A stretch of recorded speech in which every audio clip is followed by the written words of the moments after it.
성숙한 사람의 가장 일반적인 척도는 언어죠, 언어. 이 말을 들어보면 그 사람이 어떤 사람인지 대충은 알게 됩니다.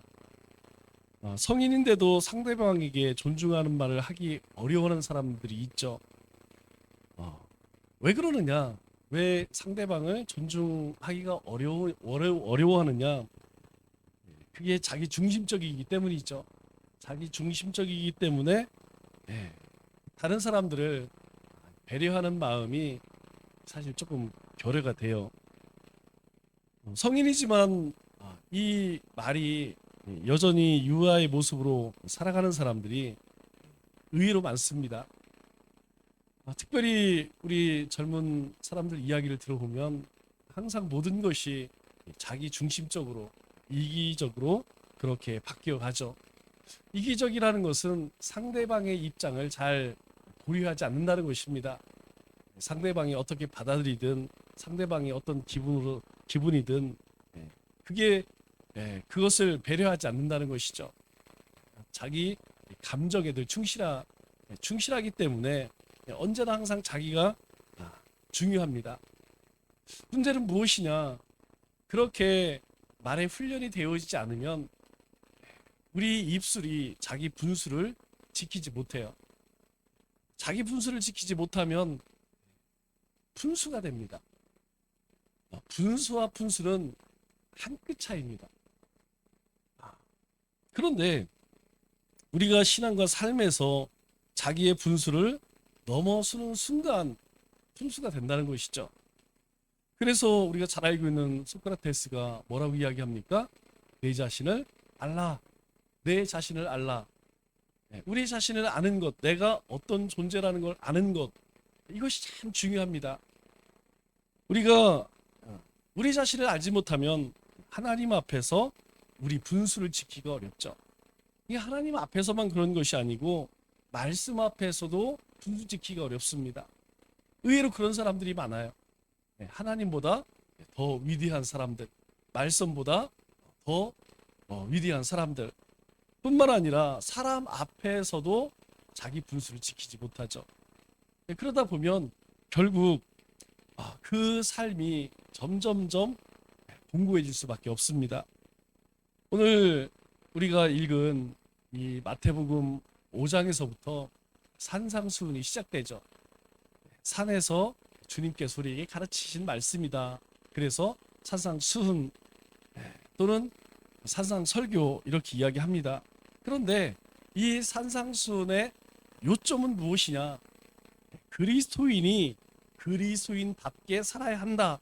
이것이 가장 핵심입니다. 그러니까 그리스도인으로서 우리가 하나님의 은혜로 구원받은 하나님의 백성으로서 이 땅 가운데에서 어떻게 살아가야 하느냐. 그래서 오늘 우리가 읽은 말씀은 그 산상수훈의 서론에 해당되는 말씀이죠. 1절 말씀을 보니까 이렇게 말씀을 합니다. 예수님께서 무리를 보시고 산에 올라가 앉으시니 제자들이 나아온지라. 그리고 예수님께서 입을 열어서 가르치세요. 그런데 예수님께서 왜 갑자기 무리를 보시고 산으로 올라가셨을까요? 무리들이 많으면 산으로 올라가는 것보다 우리 평지에서 그냥 이야기하면 되는데 왜 굳이 산에까지 가셨을까요? 예나 지금이나 공통적인 문제가 있습니다. 우리가 신앙생활을 한다는 것은 결국 하나님 중심으로 산다는 걸 의미하죠. 그러니까 예수님께서 천국 복음을 가르치실 때에, 복음을 전하실 때에 예수님이 하시고 싶은 이야기를 하신 것이 아니라 하나님께서 구약의 약속대로 또 많은 선지자들 통하여서 그 약속한 것을 밝히시는 것이죠. 그게 무엇이냐면 바로 천국 복음과 말씀의 진리예요.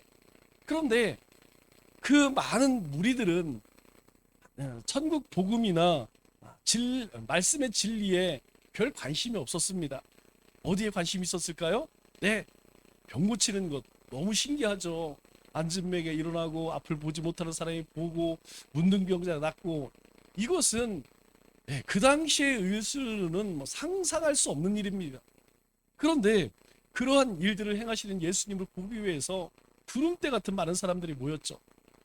오늘 이 시대에도 하나님께서 우리에게 요구하시는 것이 무엇일까요?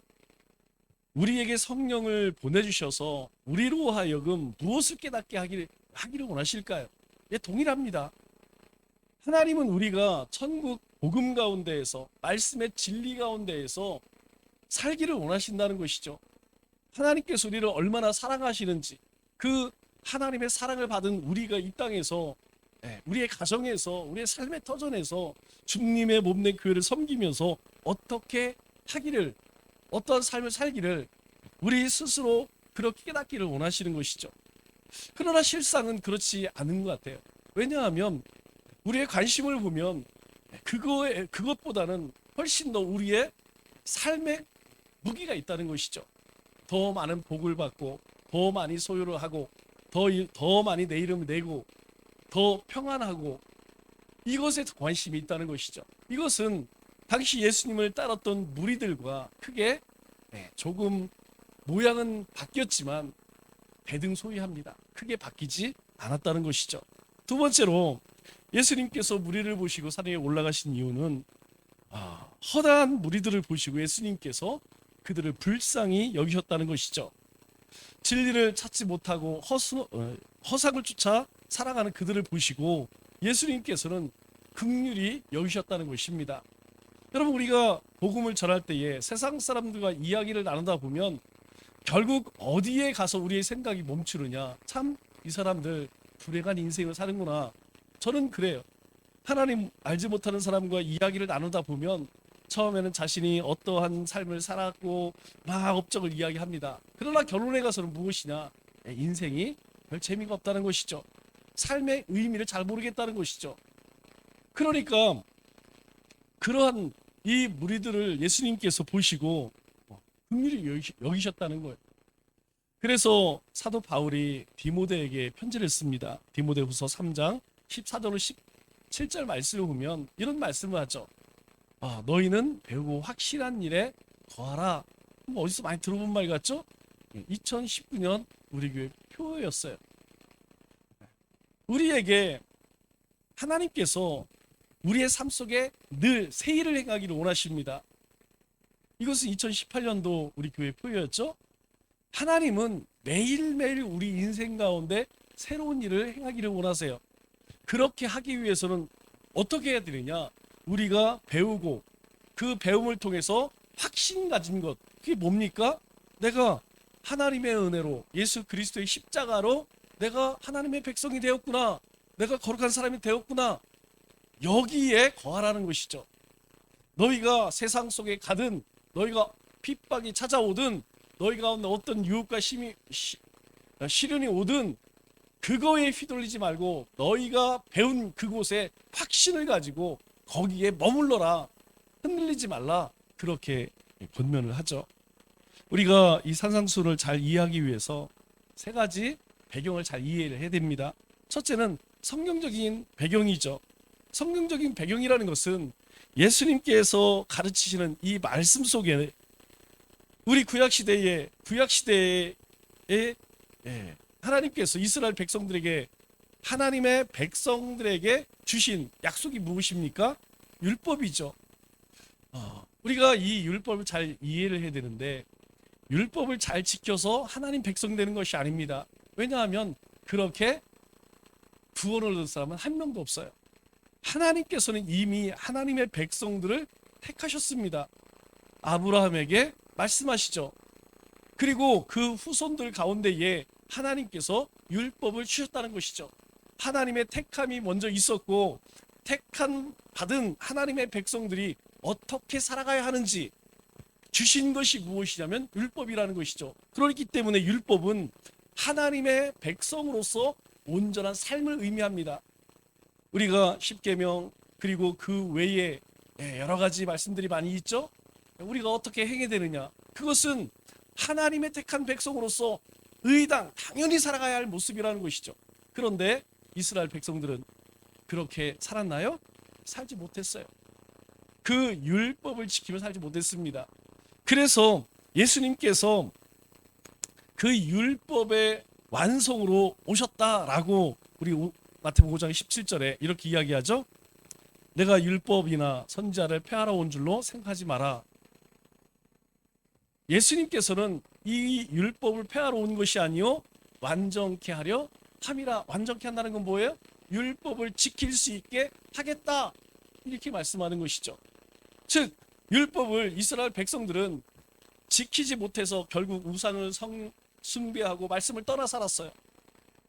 그래서 하나님께서는 그들에게 수많은, 때로는 전쟁으로, 기근으로, 질병으로 돌이키고 돌이키지만, 우리가 알다시피 이스라엘 백성들이 가나안 땅 들어간 이후로 끊임없이 하나님께 등을 돌립니다.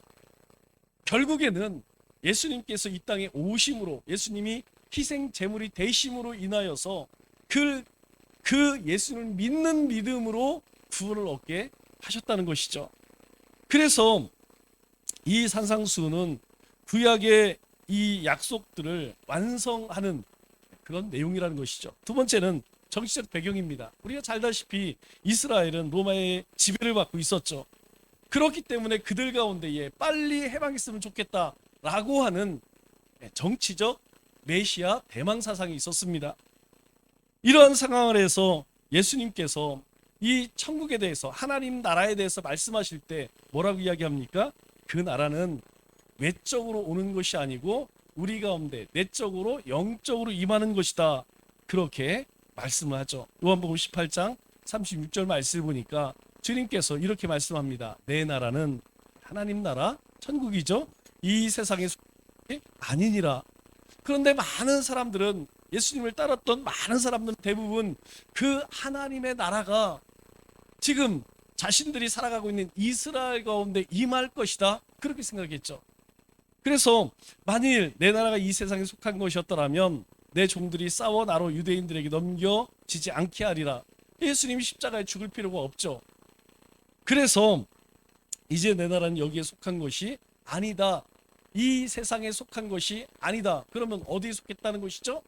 예, 우리가 눈에 보여지는 이 세상에 속한 것이 아니고 바로 우리의 영적으로 또 하나님 나라 가운데에 임한다는 것을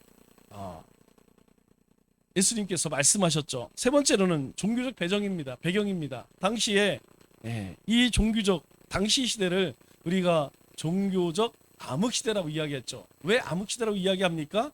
암흑시대라고 이야기하는 것은 400년 동안 하나님께서 하나님의 백성들에게 아무 말도 안 하세요. 침묵을 지킵니다. 그 이전까지만 해도 많은 선지자를 보내서 너희가 돌아가게 될 것이다, 너희가 망하게 될 것이다, 그렇게 하나님께서 책망도 하고 경고도 하고 때로는 위로도 해주셨는데 지난 400년 동안 아무 말씀도 안 하세요. 그러다 보니까 이제 오합지졸 여러 분파들이 생겨나게 된 것입니다.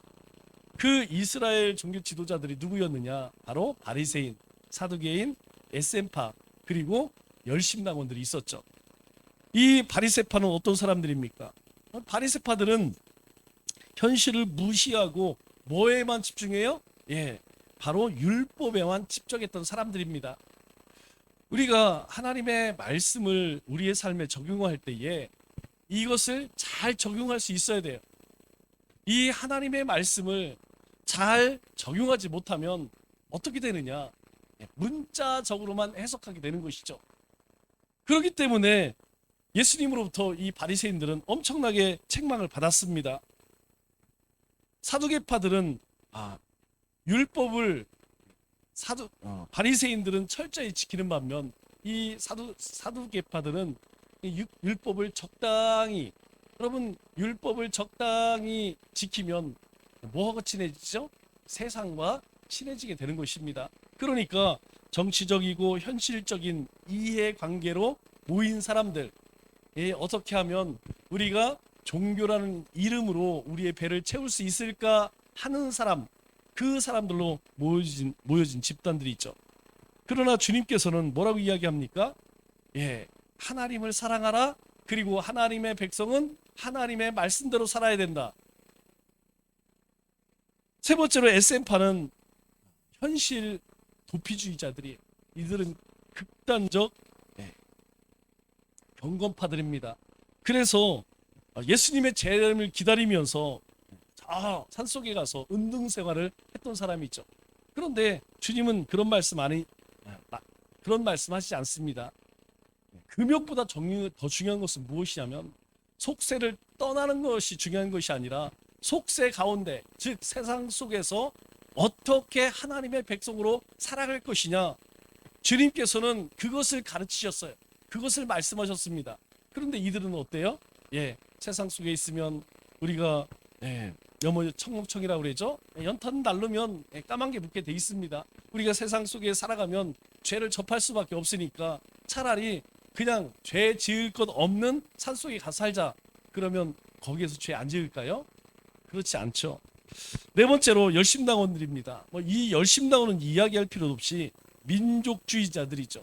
그래서 이들은 폭력으로 해방해야 된다, 우리가 독립해야 된다, 이런 사람들이었어요. 이거 역시 주님께서 그렇게 가르치지 않았죠. 주님께서는 결과가 중요한 것이 아니라 과정이 중요하다. 폭력을 사용하지 말고 하나님의 방법으로 하라고 말씀하죠.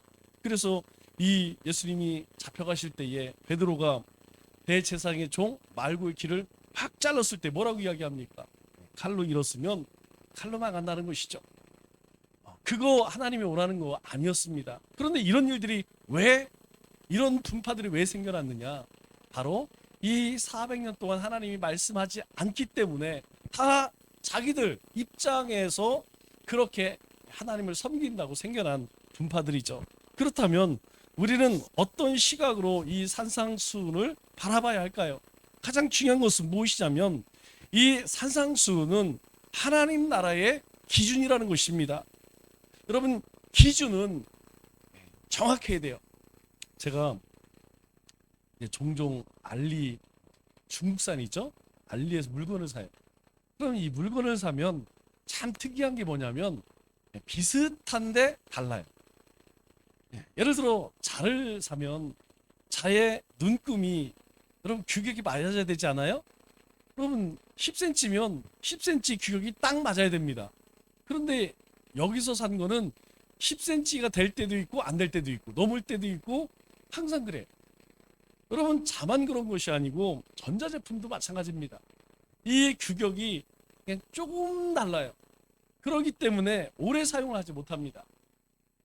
우리의 신앙생활에 있어서도 마찬가지라는 것이죠. 이 하나님 나라의 기준이 정확해야 합니다. 그래서 하나님의 말씀은 더해서도 안 되고 빼서도 안 된다는 것이죠. 그런데 문제는 사람은 죄성을 가지고 있기 때문에 내가 못하면 여러분 어떻습니까? 그 기준을 낮추려고 하는 경향이 있어요. 내가 잘하면 기준을 건들지 않습니다. 그런데 내가 못하면 그 기준을 낮추고 싶어. 그렇기 때문에 여러분, 우리의 수준으로 성경의 기준을 낮춰서는 안 된다는 것입니다. 왜 그러냐? 사람 성향이 그래. 죄의 속성이 그래요.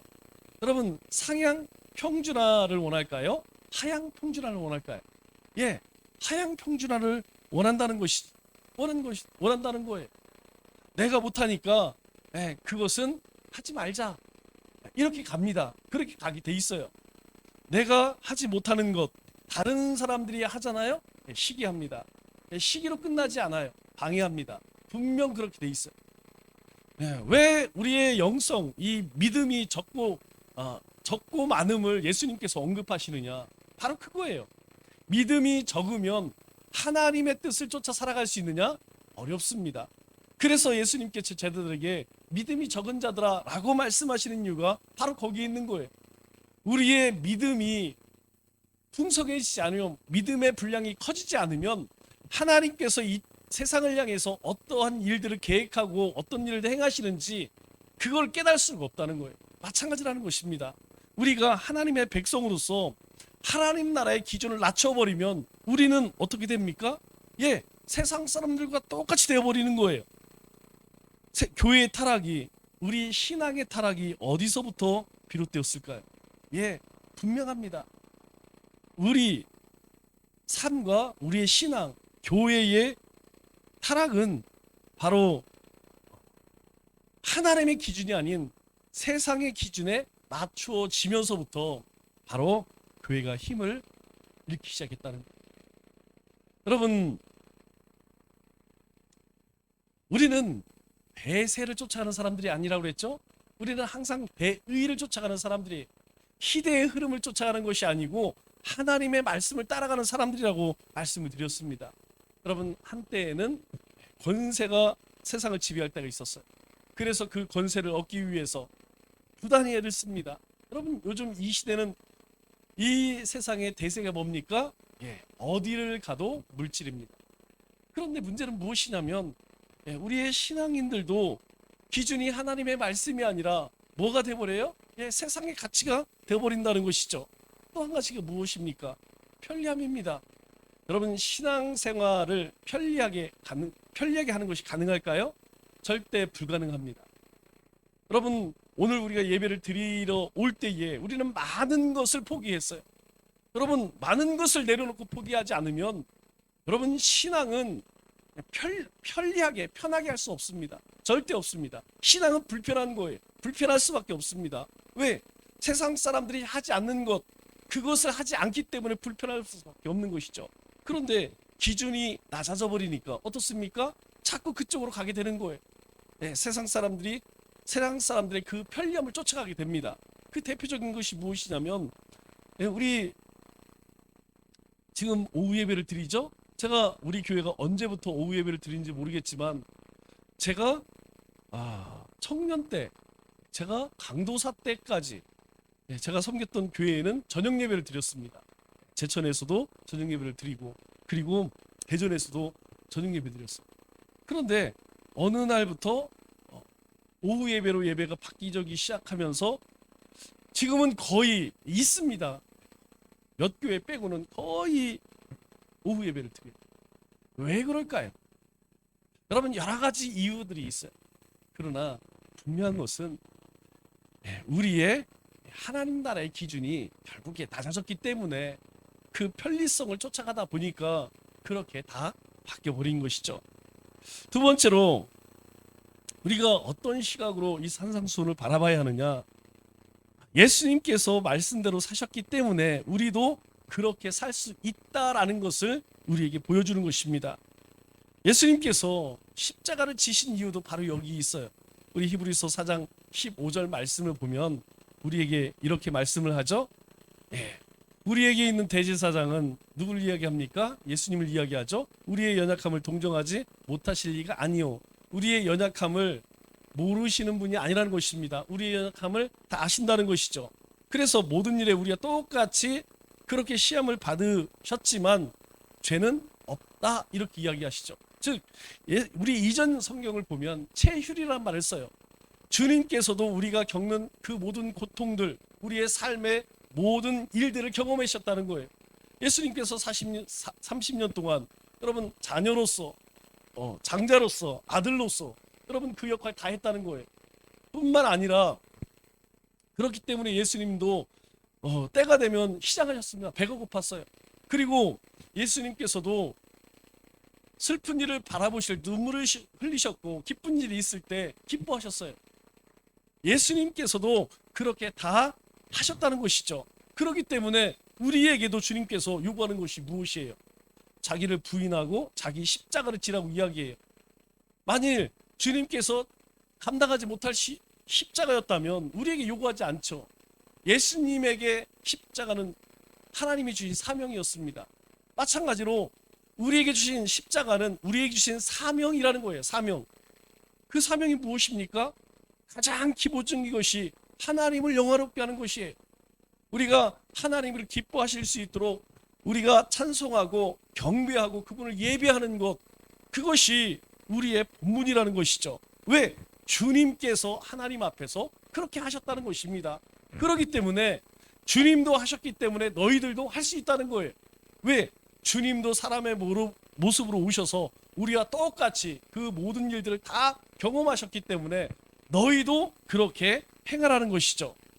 세 번째로, 이 산상수훈 말씀대로 살기로 결심한 사람들에게는 하나님께서 더 많은 하늘의 축복을 주신다는 것, 그거를 기억하라는 것입니다.